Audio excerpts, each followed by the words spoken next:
जंगल में गहरे बादल छाए हुए थे। रानू चिड़िया, हरियाली तोती और लूसी कबूतरी अपने अपने बच्चों को लेकर कौवों के घर जाती हैं। गोरी बहन, मौसम बहुत खराब है। ऐसे मौसम में हम बच्चों को अकेला छोड़कर भोजन लेने नहीं जा सकती। बादलों को तो देखकर ऐसा लग रहा है कि किसी समय भी बरसात शुरू हो जाएगी।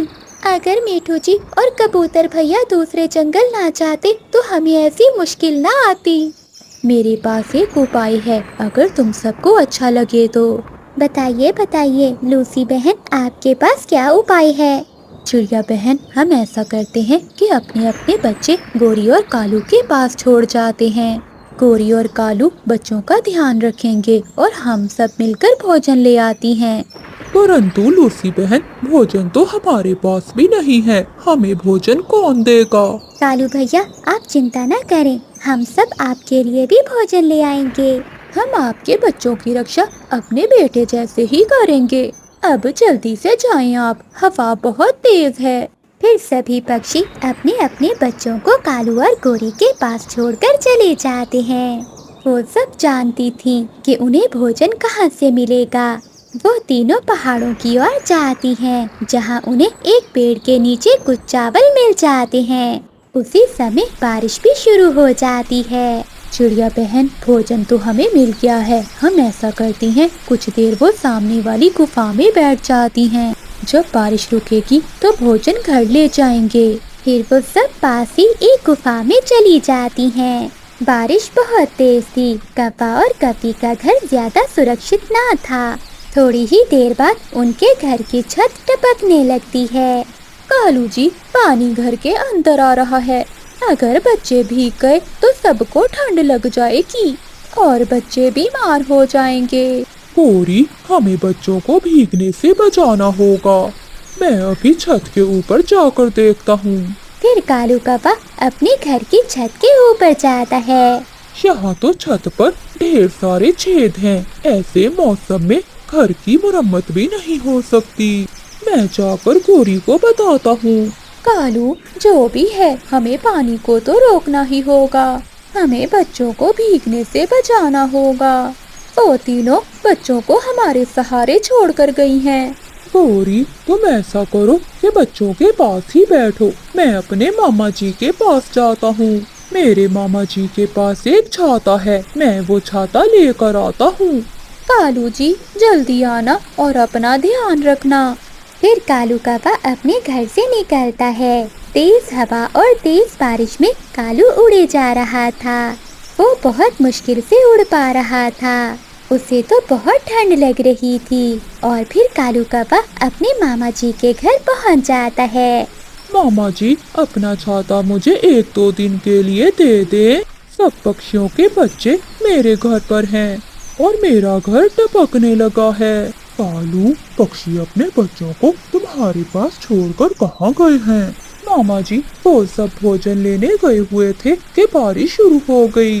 ये लो कालू, तुम ये छाता ले जाओ और बच्चों की रक्षा करो। अगर वो बारिश में भीग गए तो बीमार हो जाएंगे। फिर कालू कौवा अपने मामा जी से छाता लेकर वापस लौट जाता है। घर आकर कालू कौवा सब बच्चों को छाते के नीचे बिठा देता है।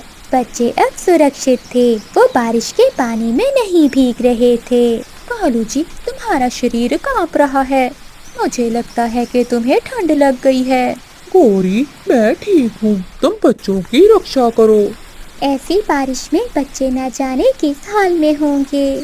चिड़िया, गोरी और कालू बच्चों के पास हैं। वो बच्चों को देख लेंगे। मुझे तो अब डर लग रहा है, क्योंकि कौवों का घर बहुत कमजोर है। कहीं उनका घर तेज बारिश से टूट ना गया हो।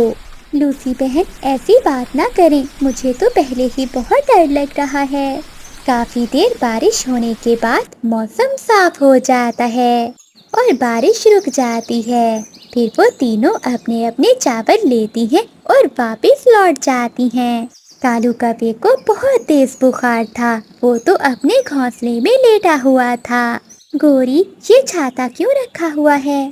तो बारिश बहुत तेज थी, इसलिए छत टपकने लग गई थी। फिर कालू जी अपने मामा जी से ये छाता ले आए। मुझे लग रहा है कि कालू की तबीयत कुछ ज्यादा ही खराब है। इसे बारिश के ठंडे पानी से ठंड लग गई है। हाँ लूसी, हवा भी बहुत ठंडी थी। हरियाली बहन, चलो आप मेरे साथ चलो, हम कालू के लिए दवा ले आते हैं। मेरे पंखों में बहुत दर्द हो रहा है। कालू भैया, आप चिंता ना करें, ये दर्द बुखार की वजह से है। गोरी बहन, आप बच्चों को ये चावल दे दें।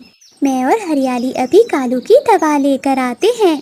फिर रानू चिड़िया और हरियाली तोती कालू की दवा लेने चली जाती हैं। रात हो गई थी। चिड़िया और हरियाली तोती बुलबुल के पास जाती हैं। कालू कौवे को ठंड की वजह से बहुत तेज बुखार है और उसके पंखों में भी दर्द हो रहा है। ये दवा दे रही हूँ, उसे 3 बार दें। ये दवा पीने से कालू ठीक हो जाएगा। फिर चिड़िया और हरियाली दवा लेकर वापिस उड़ती हैं। कालू, कालू, अपनी आंखें खोलो, बात करो मुझसे। लूसी बहन, देखो तो कालू अपनी आंखें नहीं खोल रहा। कालू भैया, क्या हुआ है? आंखें खोलो, बात करो। परंतु कालू कौवा कैसे बोलता, क्योंकि ठंड लगने के कारण वो तो मर गया था। कालू ने अपनी जान तो दे दी थी, लेकिन उसने छोटे बच्चों को ठंड लगने से बचा लिया था। चिड़िया और हरियाली तोते भी दवा लेकर आ जाती हैं। गोरी बहन, क्या हुआ? आप रो क्यों रही हैं? चिड़िया, कालू मर गया है, वो कुछ बोल नहीं रहा। क्या? ये आप क्या कह रही हैं? फिर वो सब रोने लग जाती हैं। गोरी बहन, ये सब हमारे कारण हुआ। अगर हम अपने बच्चों को आपके पास ना छोड़कर जाती तो शायद ये सब ना होता। नहीं चिड़िया बहन, लगता है मेरे कालू जी की बस जिंदगी ही इतनी थी। हम पहले भी तो कई बार बारिश में उड़ते ही थे। गोरी बहन, अब आप भोजन की चिंता न करना। अगर कालू भैया ने अपनी दोस्ती निभाई है तो हम भी अपनी दोस्ती निभाएंगे। हम सब मिलकर आपको और आपके बेटे का भोजन दे जाया करेंगे। आज कालू ने अपनी जान देकर ये साबित कर दिया कि वो हमारा कितना अच्छा दोस्त था।